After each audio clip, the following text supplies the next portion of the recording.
What I'm about to explain today may sound strange at first, but for millions of adults over 50, one of the most overlooked warning signs in the body doesn't happen during the day. It happens in the middle of the night. You wake up suddenly. Maybe it's 3:17 a.m., maybe 4:12. Your eyes open for no clear reason. Your mind starts racing. Your heart feels slightly different. You look at the clock again. And after enough nights of this, many people start telling themselves the same thing. I guess this is just part of getting older. But what if it isn't? What if your body is trying to tell you something long before a more serious problem develops? Because over the years, doctors have started noticing something fascinating and honestly, deeply concerning. Many adults dealing with blood sugar instability, chronic stress, sleep apnea, hormonal imbalance, inflammation, heart rhythm changes, liver dysfunction, anxiety disorders, and even early cardiovascular problems often describe the exact same pattern. Waking up repeatedly between 3 a.m. and 5 a.m. Now, to be very clear, waking up occasionally at night is completely normal. Everyone experiences interrupted sleep sometimes. This video is not about creating panic, but persistent early morning waking, especially when it becomes frequent, can sometimes reflect deeper physiological stress happening quietly underneath the surface.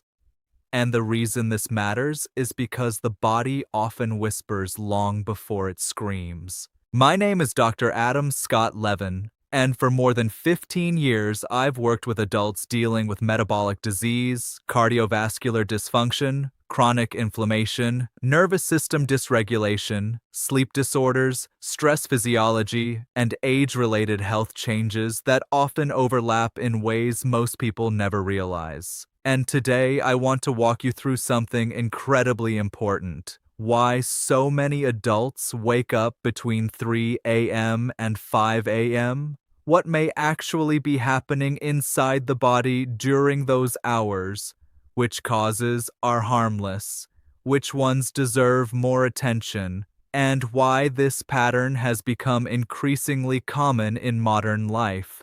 Because once you understand what's happening biologically during those early morning hours, you start looking at your sleep very differently. Before we go deeper, I want to ask you something. How often do you wake up during the night? And if you do, what time does it usually happen?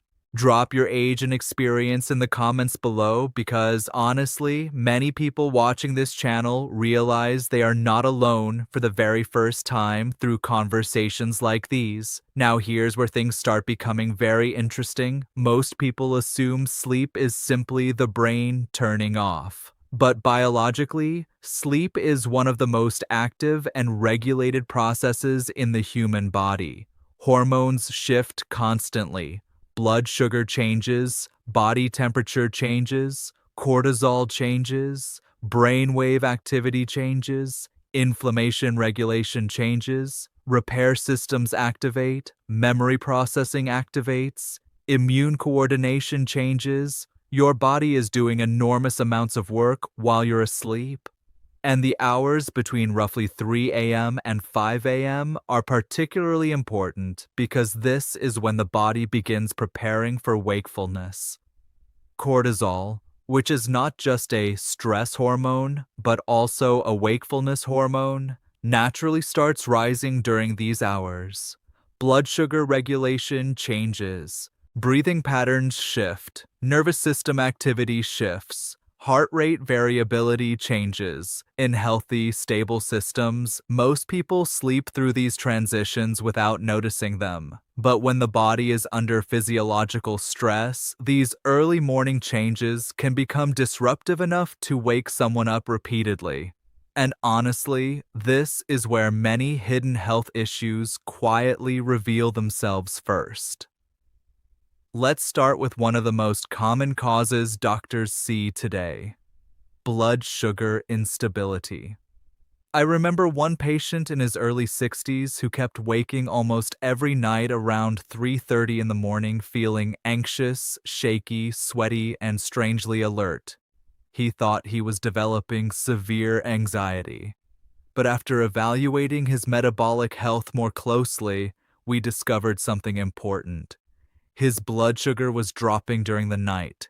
Here's what happens. When blood glucose falls too low while sleeping, the body responds by releasing stress hormones like adrenaline and cortisol to raise blood sugar back up. That sudden hormonal surge can partially wake the brain, and the person may not fully realize what's happening physiologically. They just know they suddenly feel awake, restless, unsettled, sometimes even panicked. What shocked him most was that once his evening eating patterns improved and his glucose became more stable, his nighttime waking improved dramatically. Now again, this does not mean everyone waking at 3 a.m. has diabetes or blood sugar problems, but it does show how deeply connected sleep and metabolism truly are. And honestly, this next cause may surprise even more people. Sleep apnea, because many adults think sleep apnea only means loud snoring. But sleep apnea is often far more complicated than that. During obstructive sleep apnea, breathing repeatedly becomes partially or fully blocked during sleep. Oxygen levels fluctuate. Stress hormones rise. The nervous system repeatedly activates to briefly wake the person enough to restore breathing. Many people never fully remember waking, but the body remembers, and over time, fragmented sleep begins affecting nearly everything: blood pressure, heart rhythm, memory, mood, inflammation, insulin resistance, fatigue, and cardiovascular stress. I remember one woman in her late 50s who kept describing this strange feeling of waking every morning around 4 a.m. with a pounding heart and overwhelming exhaustion. She assumed stress was ruining her sleep, but after a sleep study, severe sleep apnea was discovered. Once treated, she told me something fascinating. She said, "I didn't realize how sick and exhausted my body had been until I finally slept normally again." And honestly, I hear variations of that sentence constantly. Now, let's talk about something modern medicine is becoming increasingly concerned about: chronic stress overload. Because the nervous system was never designed to remain constantly stimulated 24 hours a day. But modern life does exactly that. Phones, screens, financial pressure, news cycles, loneliness, caregiving stress, relationship stress, political stress, health anxiety, information overload. Many adults now spend years living in a state of low-grade hypervigilance without fully realizing it. And the nervous system adapts to that state. The body becomes lighter sleeping, more reactive, more sensitive to stress hormones, more alert during the early morning cortisol rise. This is why so many people wake exhausted despite technically sleeping for enough hours. The body may be asleep, but the nervous system never fully feels safe enough to deeply rest. And honestly, this may be one of the biggest hidden health problems in modern society. I remember one patient who described feeling tired but wired every night. He would fall asleep fine, then wake around 4 a.m. with racing thoughts that immediately jumped into worry, planning, regret, and fear. Nothing dramatic was medically wrong, but his nervous system had essentially lost flexibility. Years of chronic stress had trained his brain to remain hyper-alert, and once we focused less on forcing sleep and more on calming the nervous system overall, walking, reducing late-night stimulation, consistent sleep timing, stress reduction, morning sunlight exposure, his sleep gradually stabilized. Now here's something even more important. Many adults over 50 experience hormonal changes that can also affect early morning waking.